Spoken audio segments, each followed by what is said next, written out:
السلام عليكم ورحمة الله وبركاته.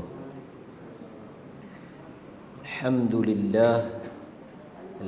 لله نحمده ونستعينه ونستغفره ونعوذ بالله من شرور أنفسنا ومن سيئات أعمالنا. من يهده الله فلا مضل له ومن يضلله فلا هادي له. أشهد أن لا إله إلا الله وحده لا شريك له وأشهد أن محمدا عبده ورسوله. أما بعد. الله أكبر الله أكبر لا إله إلا الله الله أكبر ولله الحمد. Hadirin mukminin, tuan-tuan muslimin muslimat yang dirahmati oleh Allah Azza wa Jal, kita bersyukur kepada Allah kerana kita telah selesai sebahagian kita menunaikan puasa 9 Zulhijjah ataupun puasa Arafah.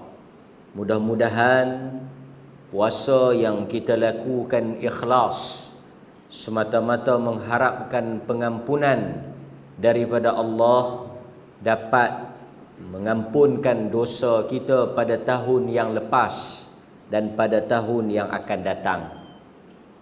Dan kita lihat ramai daripada kalangan umat Islam yang menunaikan puasa pada hari ini. Ini adalah hari yang dijanjikan oleh Nabi sallallahu alaihi wasallam, yang mana Nabi menyebut tentang kelebihan berpuasa pada 9 Zulhijjah, iaitu Allah akan mengampunkan dosa setahun yang lalu dan setahun yang akan datang.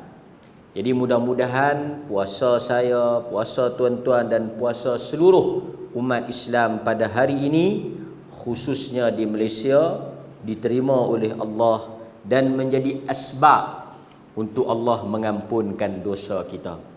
Dan tuan-tuan, bermula daripada pagi tadi juga kita telah disunatkan untuk melakukan takbir muqayyad, iaitu kita memperbanyakkan takbir, tahmid, tahlil, tasbih sepanjang 10 hari yang pertama ni, terutama apabila bermulanya subuh pada pagi tadi 9 Zulhijjah, dan kita akan terus melaungkan takbir, tahmid, tahlil sehinggalah pada petang 13 Zulhijjah, iaitu pada waktu asar. Apabila masuknya maghrib, maka berakhirlah apa yang dikatakan dengan hari-hari tasyrik. Jadi mudah-mudahan tuan-tuan, esok seluruh umat Islam di Malaysia akan menyambut Yaumun Nahar, hari korban, dan kita akan menyembelih korban esok. Bagi sesiapa yang melakukan korban, dia mula sembelih esok. Kalau dia sembelih malam ni, tak sah, tak sah. Berdasarkan satu peristiwa yang berlaku kepada seorang sahabat Nabi sallallahu alaihi wasallam, yang dia bersemangat nak melakukan ibadah korban awal. Dia nak jamu Nabi sallallahu alaihi wasallam. Kemudian dia pergi sembelih pada awal pagi sebelum salat. Sebab itu kita kata Aidul Adha itu ada kaitan dengan duha, iaitu salat sunat Aidil Adha yang dilakukan pada waktu duha, dan kita sembelih juga pada waktu duha. Jadi besok tuan-tuan, siapa yang sembelih awal sebelum daripada salat, maka tidak sah korban tersebut. Yang sembelih hari ini pun tak sah, kerana esok barunya kita masuk kepada 10 Zulhijjah. Tak sah tu bukan maksud tak boleh makan lah. Tak sah itu artinya dia menjadi haiwan sembelihan tapi tidak mendapat pahala korban. Kerana syarat untuk nak dijadikan haiwan itu sah dari sudut ibadah korbannya, dia mesti disembelih selepas daripada salat hari raya. Yakni selepas kita sembahyang raya tu baru kita sembelih. Kemudian kita boleh sembelih lah sampai sepanjang hari. Esok boleh sembelih, lusa boleh sembelih, ni semua korban. Kita boleh sembelih esok pun korban. Ada yang buat hari raya pertama, ada yang mungkin sembelih korban raya yang kedua, hari ke-11, hari ke-12. Akhir kita boleh sembelih seperti yang disebut di dalam hadis Nabi sallallahu alaihi wasallam, ayyamut tasyrik, ayyamul akl ataupun ayyamudz zabh. Hari-hari tasyrik itu ialah hari untuk menyembelih. Jadi boleh kalau kita tak sembelih esok, kita sembelih lusa, kita sembelih 12 Zulhijjah, 13 Zulhijjah. Kesemuanya itu berdasarkan hadis Nabi, ia adalah ibadah korban. Dan tidak ada beza esok, lusa, semuanya korban. Ada pun orang yang sembelih esok dari sudut kelebihannya awal lah, dia dapat menunaikan korban tu awal, baguslah. Tapi siapa yang sembelih sebelah pun korban juga. Ada beza tak 10 dengan 11? Tak ada beza, kerana semuanya adalah ibadah korban. Pandangan yang mengatakan hanya sembelih pada hari raya pertama saja, 11, 12, 13 tu dia tak kira korban, adalah pandangan yang tidak tepat dari sudut nas. Itulah pandangan yang salah, kerana pandangan yang berdasarkan hadis Nabi sendiri menyebut hari-hari sembelihan itu ialah 11, 10, 11, 12 dan 13. Jadi tidak ada masalah. Cuma jangan awal lah.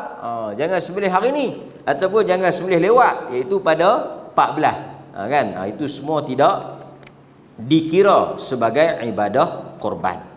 Dan tuan-tuan hadirin mukminin, bila kita esok kita sembelih, mudah-mudahan juga tuan-tuan semua dapat berkongsi daging-daging yang kita sembelih tu dengan sebahagian daripada mereka yang fuqara, fakir dan juga miskin. Jangan dilupakan. Kita masak ke, kita bagi mentah ke, kita menguruskan daging korban itu ada bahagian golongan al-fuqara wal masakin, golongan fakir dan miskin.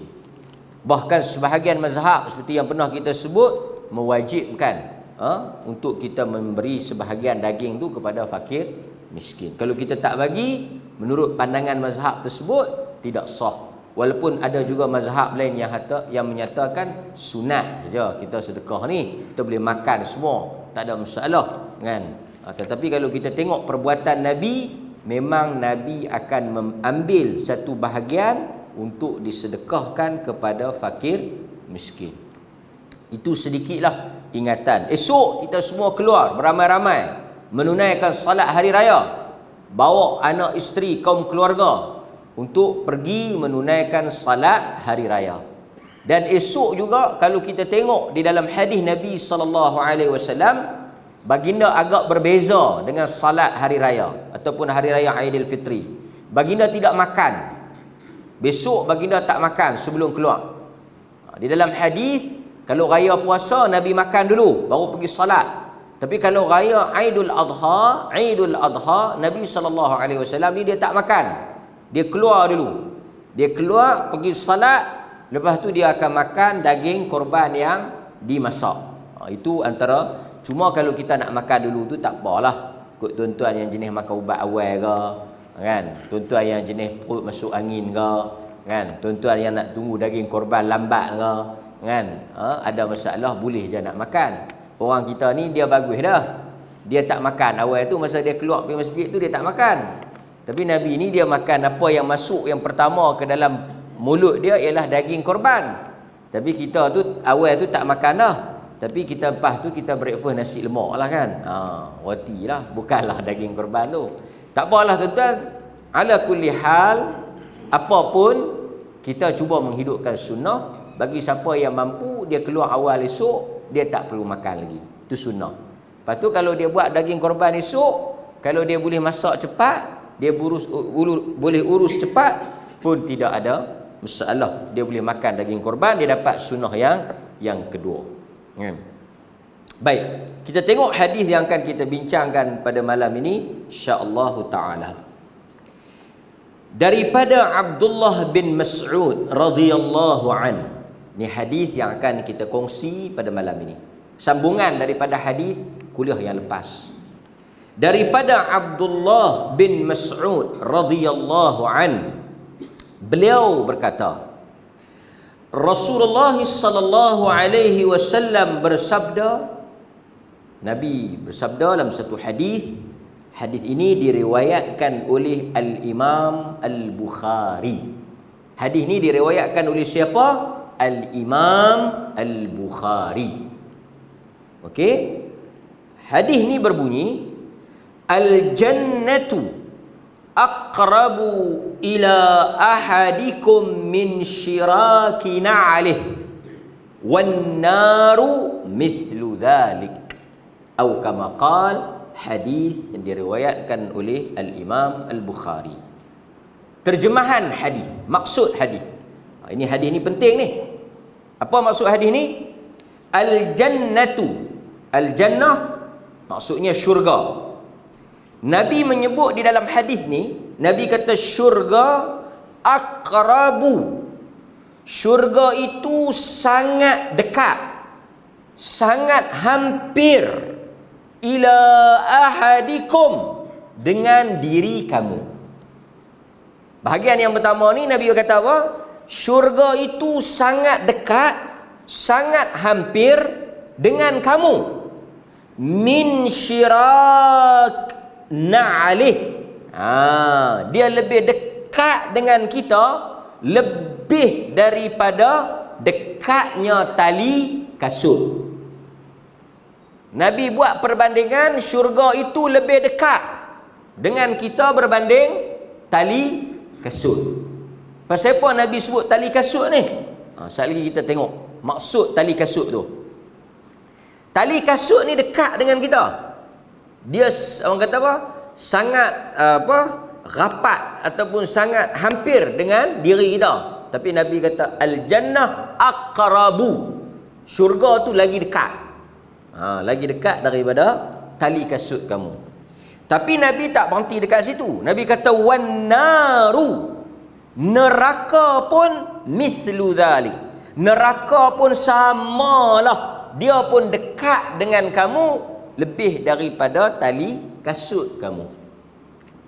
Jadi Nabi membandingkan syurga dengan tali kasut. Dari sudut apa? Tu yang kita nak tengok tu. Nabi kata syurga dekat, tali kasut dekat, tapi syurga tu lagi dekat, aqrab. Kan? Dia maksudnya dia ada kiasan, dia ada peribahasa, dia ada kiasan di situ, kan? Okey? Kita tengok sikit apa yang disebut oleh para ulama. Wa fi hadzal hadis yukhbiru an-nabi sallallahu alaihi wasallam anna al-jannata aqrabu ila 'abdi idza ata'a rabbahu min syiraki na'lih wan na'lu huwa ma yalbasuhu al-insanu fi qadamihi wa syiraq an-na' huwa as-sayr alladhi yadkhulu fihi isbaghur rijl isbaghur rijl. Dia kata أو الذي يكون على ظهر قدم ثم أخبر أن النار قريبة أيضا إلى عبدي من شراك نعله إذا عصى الله. Dia kata di sini Nabi bagi tahu syurga ni lebih dekat dengan tali kasut. Tali kasut ni ialah, kasut ni ialah yang kita pakai di kaki. Tali ni yang masuk padanya jari, isbagh ar-rijl. Kalau rijlun kaki, kalau rajulun lelaki. Kan rijlun kaki, kalau rajulun lelaki. Jadi dia kata hadis ni nak cerita tentang kasut ni, tali kasut ni benda yang orang pandang lekeh, pandang remeh. Kan? Orang buat tak tahu saja. Jadi hadis ni nak bagi tahu bahawa syurga itu sangat mudah untuk dimasuki walaupun dengan amalan-amalan yang kecil. Jadi dia nak bandingnya dari sudut apa? Dari sudut kasut tu kecil. Kasut tu orang tak pandang sangat. Kasut tu orang tak heran sangat. Jadi ada amalan-amalan yang mudah, ringan, yang kita rasa biasa, yang kita pandang remeh, tapi amalan itu menjadi punca untuk kita masuk ke dalam syurga. Tu maksud hadis ni. Maksudnya hadis ni nak bagi tahu, jangan kita memperlekehkan atau memandang remeh apa-apa sahaja amalan, tak kiralah amalan itu mungkin kita nampak kecil, sikit, lekeh, tak ada apa, tapi sebenarnya boleh menjadi asbab kita dimasukkan ke dalam syurga. Tu point dia. Berdasarkan apa yang kita akan tengok nanti. Dia kata, fala yadhadanna al-'abdu fi qalilin minal khair fala'allahu yakunu sababan lirahmatillah bih wala fi qalili minasy syarr an yajtanibah farubbama yakunu fihi sakhtullah ta'ala. Dia kata, kita jangan anggap lekeh benda yang kecil, benda yang sikit daripada kebaikan. Sebab kadang-kadang benda yang kita rasa lekeh itu, itulah yang menjadi punca Allah rahmat kita dan menjadi punca masuk syurga. Tuan-tuan, sebab ada satu pemahaman di kalangan orang kita ni, dia rasa besar benda tu barulah besar pahala. Pahala ni dia tak tengok pada saiz amalan. Itu kita kena faham. Sebab tu kita sebut hari tu, semalam pun kita sebut dalam forum, kita kata apa? Kita kata mungkin ada orang yang derma 1 dirham, pahala dia lagi besar daripada orang yang derma 100,000 dirham. Ada orang yang bagi derma sebutir biji kurma, seulas ataupun seketul tamar, boleh masuk ke dalam syurga. Jadi nak bagi taunya amalan ni kadang-kadang kecil pada perbuatan, kecil pada pandangan, tetapi besar pada ganjaran. Tuhan dia bukan tengok saiz, Tuhan bukan tengok nilai, Tuhan tengok pada amalan tu. Contoh kan. Baik. Nanti kita sambung. Ada juga orang yang dia nampak macam dosa tu kecil. Dia nampak macam perbuatan tu kecil. Tetapi perbuatan dosa yang dia rasa kecil itu menyebabkan dia dilemparkan ke dalam neraka. Pasal itu dia kata di sini, wa yahsabuhu hayyinan wa huwa 'indallahil 'azim.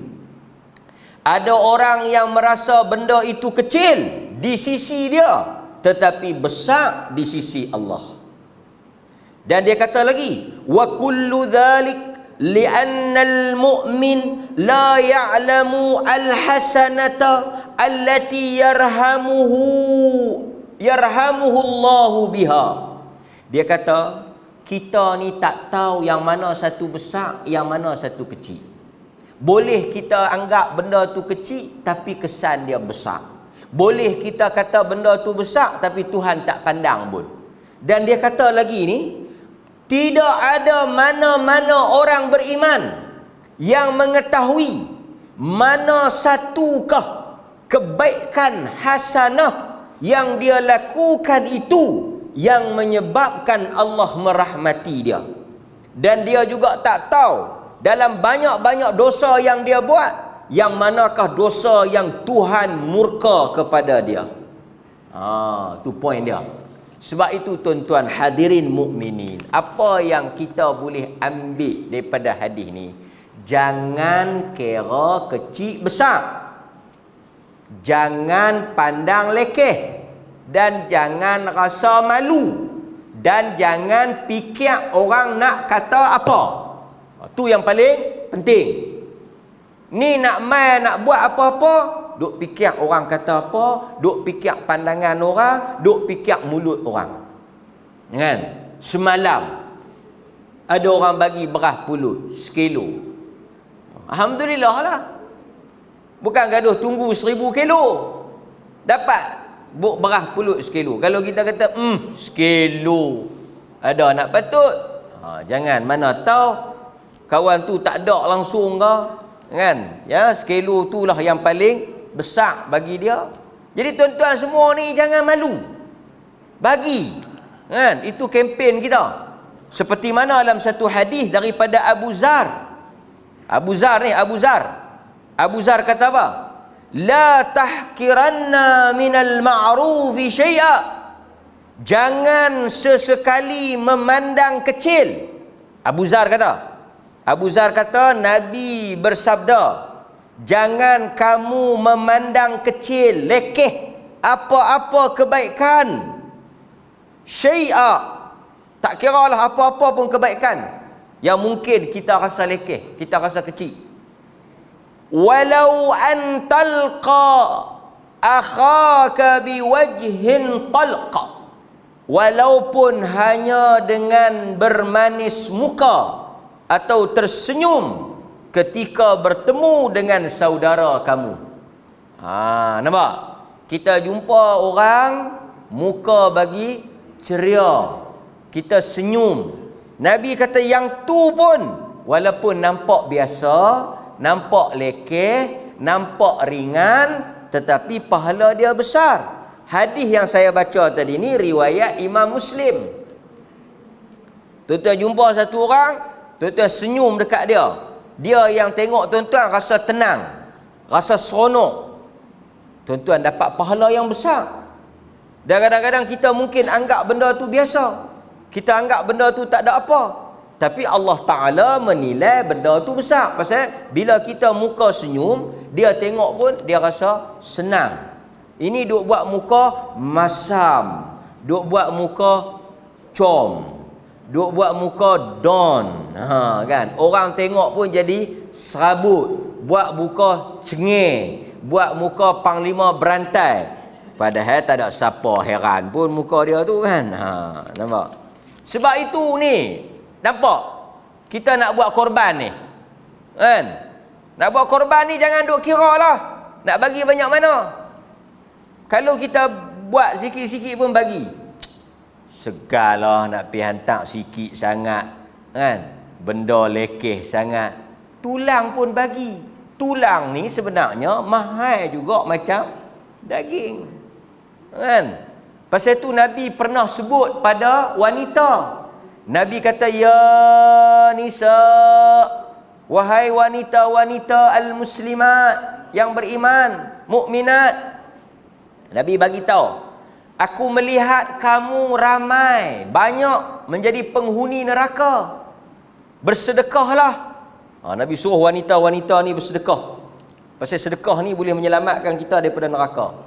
Nabi kata bersedekahlah. Dan jangan kamu merasa lekeh. Jangan kamu memandang ringan. Bersedekahlah kepada jiran kamu walaupun dengan apa dia? Tuan-tuan duk dengar selalu dah hadis tu. Nabi kata bagilah kepada jiran ni. Orang perempuan jangan duk peduli. Walaupun benda tu lekeh, iaitu kuku kambing. Kuku kambing ni tuan-tuan tengok esok, orang tauk tepi lah, bukan siapa nak lapang ambil pun. Kan? Tapi 2-3 tahun ni ada orang yang duduk kutip kuku kambing ni. Dia balik pi asah kuku ni. Lepas tu dia kata dalam tu ada macam gel tu. Dia macam ada gel tu. Lepas tu dia bakar. Tak tahulah, tapi kuku kambing ni, kaki kambing, kuku kaki lah kuku. Nabi kata bagi. Dan ini yang menjadi tuan-tuan dan perempuan, ini yang menjadi penghalang kita nak bersedekah. Apa dia? Kita rasa benda tu lekeh. Kan? Ni macam kalau ada buka-buka puasa ni, bawa pi lah ayak mineral ke, agak-agak ke. Ni macam ayak mineral ni, bawa pi. Agak-agak ke. Agak-agak tu saya sebut pasal murah. Kan? Agak-agak tu kira kuih paling murah lah. Tapi kalau semua bawa agak-agak, kembung buat perut kita. Tak kira lah. Dia kata hang lekeh sangat buat main agak-agak. Dia hak tu saja yang dia mampu, dia pandai. Kan? Bawa je lah. Satu orang dia bawa agak-agak, siapa pun tak puji, yang tu dia paling ikhlas. Dapat pahala. Satu orang mungkin bawa mai kuih mahal dengan harapan mendapat pujian. Sedap dia kata. Sengah tu dia bawa tu dia tanya, tapi saya tak katalah semua ni, kita umum lah. Dia tanya, dia tak habang lu. Dia kata sedap tak kuih tu? Kawan yang makan tu, sedap la ilaha illallah, kuih ni mahal ni, jarang nampak ni. Akulah yang bawa mai tu. Dia tu, patutlah sedap. Lebih baik buat mai agak-agak kan. Itu je lah. Pasal kalau orang buat mai agak-agak, ada orang tanya. Dia ada orang nak habang kata dia buat mai agak-agak. Ada ke tak orang buat? Ada tak tuan-tuan bawa agak-agak nak habang kat orang? Tak ada siapa nak habang. Kalau dia bagi kat laki dia pun bawa mai tok cepat-cepat malu. Dia tak habang nak pergi buka puasa, nak bawa agak-agak pergi. Kan? Laki dia pun pergi kat Tok Bilal pergi tok Ustaz. Biar orang kata kat Tok Bilal bawa agak-agak. Kan? Tak, bukan saya nak hina makanan, kita tak hina makanan. Pasal itu makanan semua rezeki. Tapi saya nak bagi taunya, Allah dia bukan tengok pada nilai makanan tu. Pasal itu kita kata esok ni ada orang buat kan, kambing, lembu, dia ikhlas, dia buat. Mungkin lebih hebat daripada orang yang buat yang besar-besar tu. Macam tu juga dalam satu hadis Nabi SAW sebut. Pasal tu orang yang duk bagi-bagi ni, depa selalu duk ajak, depa kata apa? Sikit tanda ingat, banyak tanda ada. Kan? Sikit tu tanda ingat lah. Kan? Kadang-kadang orang politik ke, wakil-wakil rakyat kan, dia nak bagi banyak, dia tak boleh bagilah banyak, dia bagi benda-benda sikit. Kita syukurlah itu masa Covid kan, orang bagi beras, bagi telur pun dah tak banyak, dia kerak lah. Sarang bagi tak kat mana, mungkin bagi 5 biji dalam plastik, dia pun beli beda-beda. Kata tu macam tak ada akhirat tu. Viral lah, zaman viral, saya takut viral ni kan. Esok kalau tuan-tuan hantar mai di rumah kuah saja, saya pun cedok kuah saja. Dia 3 kali cedok timbul ubi seketui, 5-6 kali cedok timbul tulang pula. Saya bersyukurlah pasal tanda ingat jugalah kan. Jadi ambil kuah tu pi bubuh dalam telur, jadilah gulai telur. Bukan payah kan. Dalam hadis Abu Hurairah radhiyallahu anhu, Nabi bersabda, "Inna rajula la yatakallamu bil kalimati." Dia kata, seorang lelaki la yatakallamu, dia cakap bil kalimati, dengan satu perkataan. Al kalimah. Kita tak boleh baca bil kalimatin tu. Bil kalimati, kita dengan satu perkataan. Dia ucap satu perkataan, la yara biha ba'san, yang masa dia kata tu, dia tak rasa perkataan tu berat. Kita hari-hari ni duk bercakap ni, kita tak tahu ada perkataan kita tu tajam, lebih tajam daripada pedang, lebih tajam daripada pisau, menusuk kalbu. Pasal itu tuan-tuan hadirin mukminin, masa kita nak bercakap tu, kita kena fikirkan perasaan orang. Kan? Kadang-kadang orang ni dia sensitif, jadi kita elokkanlah. Kan? Contoh, kan? Bila mai orang rumah kita ni yang kahwin baru ke, kahwin lama ke, elokkan soalan-soalan yang mungkin sensitif. Contoh anak ke, apa ke. Kan cakap tajuk lembu lah. Esok ni cakap tajuk lembu. Tak payah duk cakap. Ni kadang-kadang orang kita ni macam itulah. Quran kata membanding-bandingkan anak. Kan? Membanding. Tanya perempuan tu. Kan? Nikah lama mana? Tak dapat anak tanya kan. Lembu pun beranak kerak. Kan. Kawan tu terus tak lalu makan. Capat bahasa kita kadang-kadang kasar. Bahasa kita ni tajam. Kan? Jadi tak payah kita duk cakap lah hal-hal yang berkaitan kepribadian dia. Kalau kita cakap elok-elok tak apalah, bukan belum rezeki lagi. Kan? Dan ini lama dah menikah tak ada anak Apa tak picit aku ada penyakit apa ke apa ni? Kan? Tak payahlah kan. Kita mungkin ada orang dia kata tak biasa. Tengok Nabi kata apa? Dengan perkataan kita tu menyebabkan orang berkelahi. Menyebabkan orang bergaduh. Menyebabkan ada orang yang terkecil hati, terentak hati. Mulut kita tu kan. Pasal tu tuan-tuan, kalau orang pergi panggilkan kenduri, kalau tak ada benda yang baik kita nak cakap, kita makanlah kenduri tu sungguh-sungguh. Kan? Gigit daging tu, kalau tak ada apa nak cakap. Kalau tuan-tuan jenis bercakap juga nak bercakap, ambil tulang-tulang tu gigit. Pasal bila ada benda kita duk gigit, kita kurang bercakap. Itu petua saya lah. Kan? Macam tu juga hal-hal politik pun, kalau kadang-kadang dia, tuan-tuan, benda tu kita ingat nak melawak, tapi ada orang dia tak boleh, dia sensitif. Jadi kita elakkan. Sebab tengok Nabi kata apa ni? Nampak? Satu orang yang dia cakap satu perkataan, la yara biha ba'san, yang dia rasa perkataan tu tak ada apa, perkataan tu tak ada masalah, perkataan tu tak berdosa. Tuan-tuan tahu tak, kes dia cakap satu patah tu saja, tahu jadi apa dekat dia? Yahwi biha sab'ina kharifan finnar, dia dicampak ke dalam neraka sejauh dia Tuhan ambil tauk dia dalam neraka sejauh 70 tahun perjalanan tu masuk dalam tu. Bukan jatuh ke atas ke atas ni, jatuh dalam 70 tahun perjalanan. Kerana satu patah kalimah. Kalau banyak kalimat. Kalau kalimah satu. Maksudnya sepatah ya, silap cakap, silap tempat, silap masa, silap orang, duk berasa kata tak ada apa, duk berasa kata benda tu kecil, 70,000 tahun dalam penjara. 70,000 tahun dalam neraka. Nampak? Hadis ni diriwayatkan oleh Al-Imam At-Tirmizi rahimahullahu ta'ala. Jadi tuan-tuan nampak? Sebab itu kita ni, ada orang kata dosa ni dosa kecil ya. Tahu sahabat kata apa?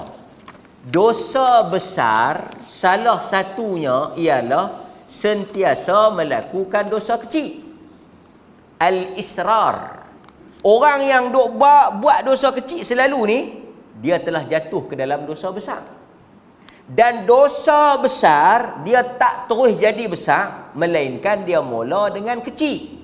Orang yang duk biasa dah buat benda kecil, dah orang kata merli dengan benda kecil ni, lali dengan benda kecil, dia akan lagi mudah untuk buat dosa besar. Sebab itu semua yang besar tu, dia mula dengan kecil.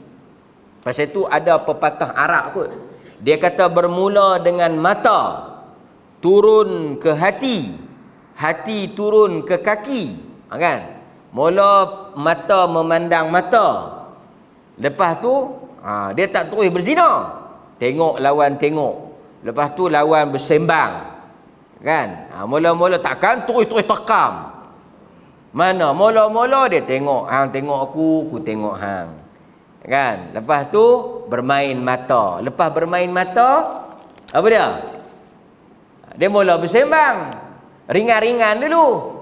Kan? Dia mula bersembang. Lepas mula bersembang, apa tu? Mula berdating.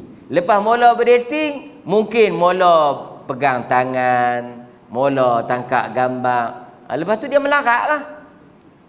Sebab itu dalam Al-Quran dia ada kaedah, dia panggil sadduz zari'ah. Wala taqrabuz zina, jangan kamu menghampiri zina. Artinya perbuatan yang muqaddimah.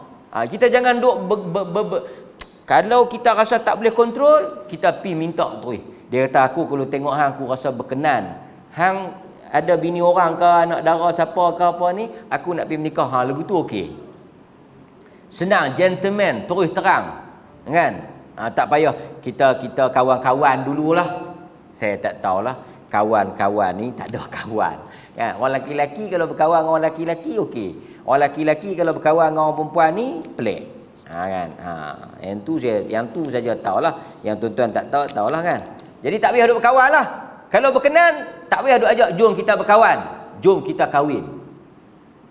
Wan dia tukar pergi win. Selamat.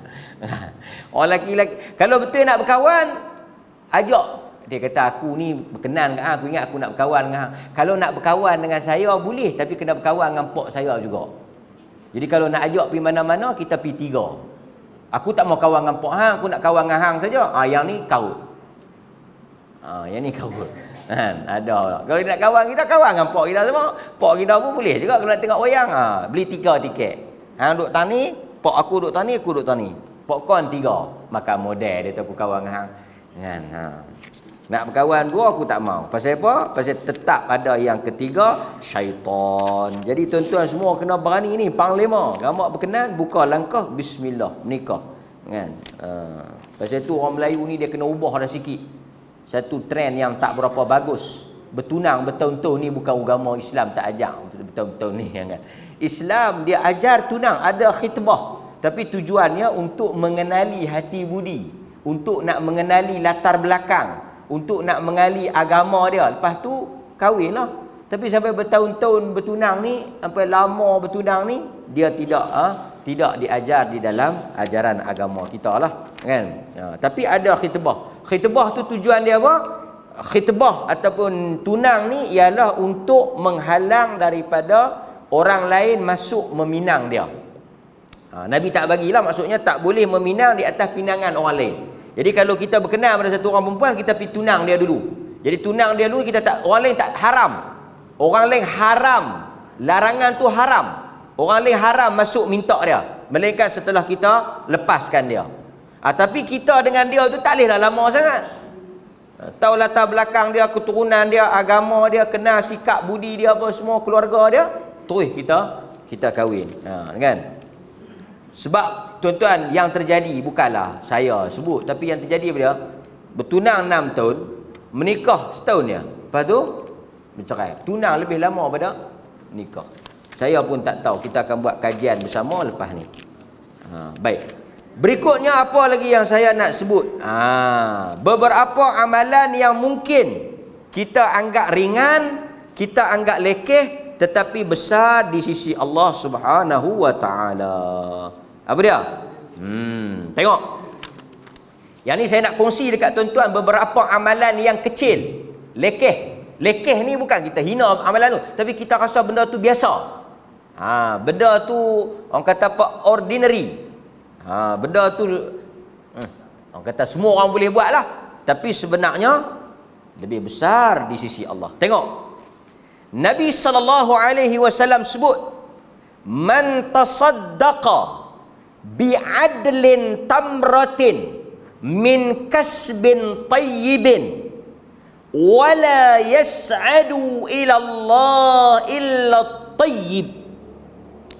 Nabi kata, sesiapa yang bersedekah bi'adli tamratin, sebelah buah kurma, sebelah buah kurma tu bukan sebiji, sekerat, min kasbin tayyibin, daripada hasil kerja dia, sumber yang halal. Tuan-tuan, sumber yang halal. Dia bagi itu sikitnya, tapi itu daripada jerih payah dia, daripada usaha dia, daripada dia pergi kerja, dia ambil cari rezeki yang halal. Ada orang bagi banyak, Dia kata banyak hang bagi ni sampai 1000. Dia kata tak banyak mana, kena nombor 1.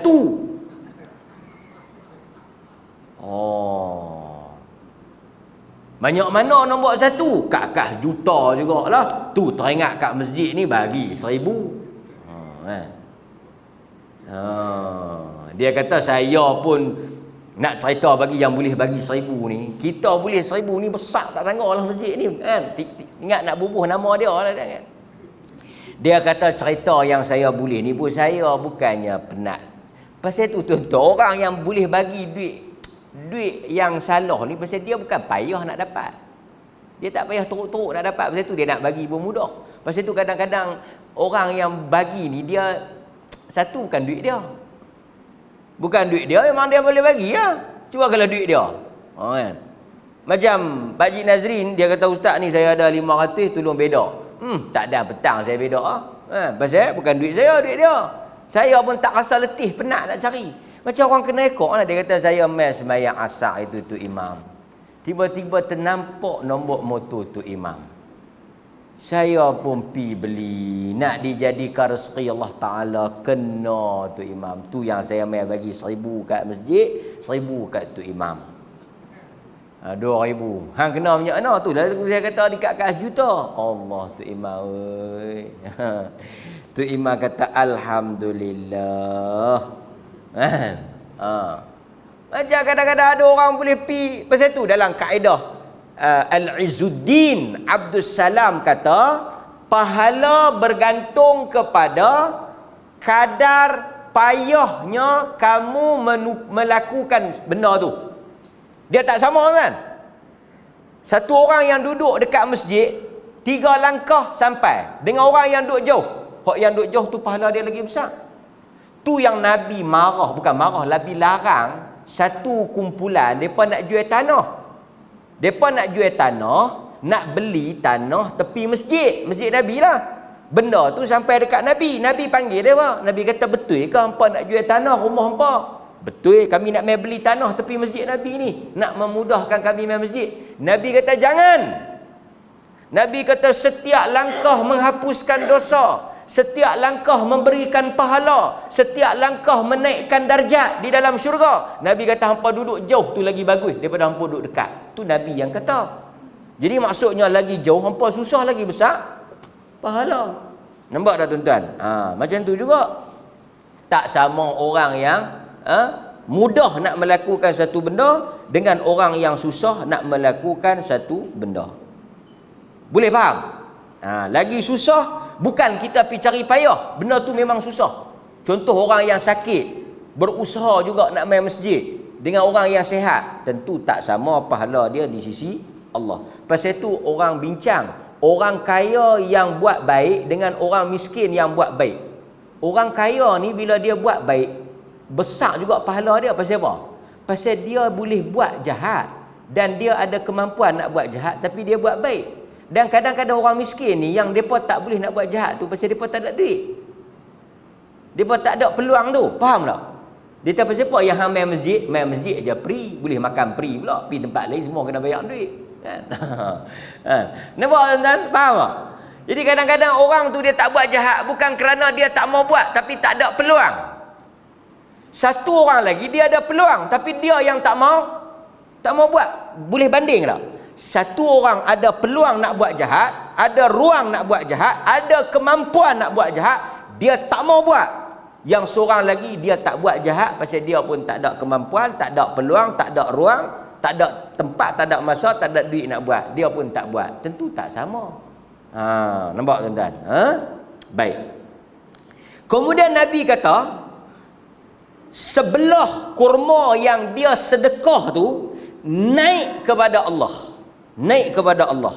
Kemudian Allah terima sedekah itu dengan tangan kanannya. Kemudian Allah jaga sedekah itu sehinggalah sedekah itu di akhirat esok menjadi sebesar gunung. Tuan-tuan bagi di dunia ni sebelah biji kurma, katalah 5 kupang RM1. Tuan-tuan buh lan tabung ke apa ke yang kecil. Tapi sumber halal. daripada duit tuan-tuan, daripada ikhlas, tak ada langsung riak ke apa ke, Allah ambil, dia naik pergi ke langit, Allah ambil simpan, dia berkembang biak. Jadi bila esok kita nak ambil, kita duk ingat pahala tu 5 kupang RM1 tu lah, dia dah jadi sebesar gunung. Dan ada beza tau, kalau bukit kecil, kalau gunung ni lagi besar daripada bukit, kan? Dalam sebahagian riwayat, gunung ni merujuk kepada Uhud lah, sebesar Uhud. Nampak? Kita nampak kecil tapi sebenarnya besar, kan? Okey. Kemudian tuan-tuan hadirin mukminin, apa lagi amalan yang mungkin kecil tapi besar? Kita boleh kongsi. Tuan-tuan semua boleh buat. Ni semua amalan yang saya habaq ni, saya pilih yang tak memerlukan modal. Tak payah buat keluar duit. Yang pertama, iaitu mendoakan orang lain tanpa orang tersebut mengetahui bahawa tuan-tuan mendoakannya. Mudah. Tak payah pakai duit dan tak memerlukan tenaga yang banyak. Tuan-tuan doa pada seseorang, sama ada tuan-tuan kenal ke tak kenal, dengan syarat dia tak tahu. Dia tak tahu. Maksudnya secara rahsia. Besar ke pahalanya? Tuan-tuan mendapat doa malaikat untuk diri tuan-tuan.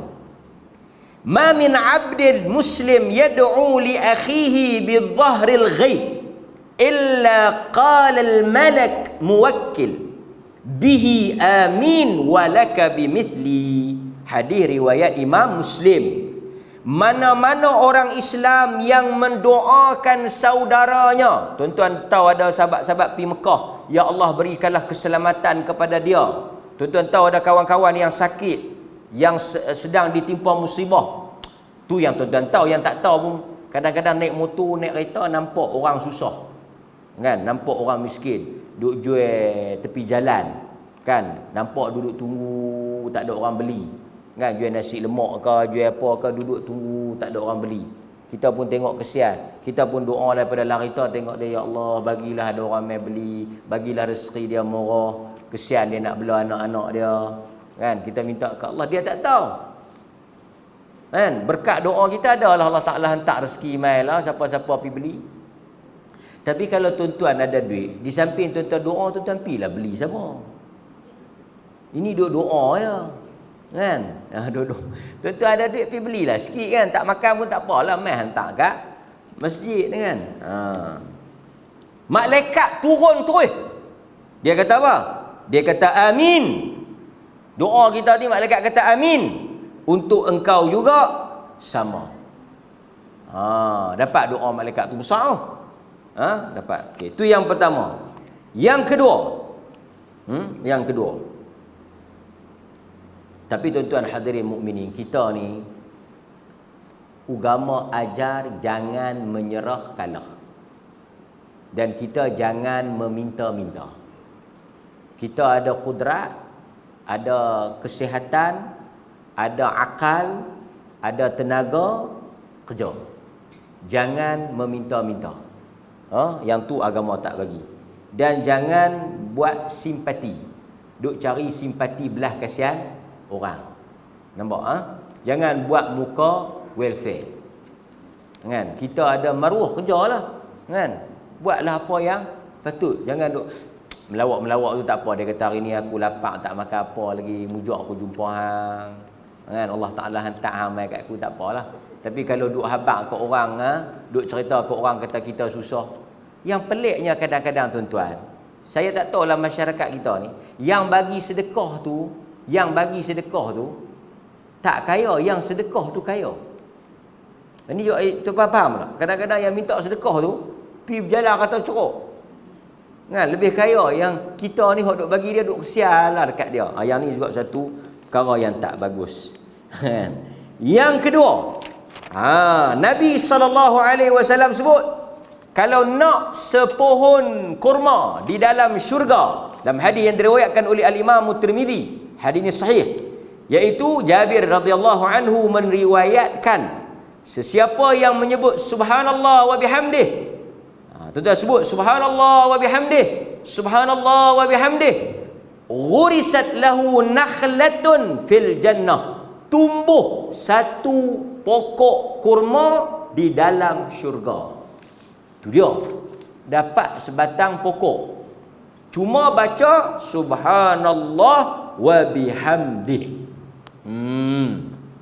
Nampak? Okey. Yang ketiga iaitu salat Isyak berjamaah dan salat subuh berjamaah. Itu dia tuan. Salat Isyak dan salat subuh. Nampak? Daripada Uthman bin Affan. Daripada tadi ni tuan-tuan tengok mana ada yang kita kena buat keluar duit lagi. Sesetengah ajaran nak buat ibadat habis berpuluh ribu, beratus ribu dah. Kan? Tapi kita duk sebut ni semua yang mudah dan murah. Mudah, murah.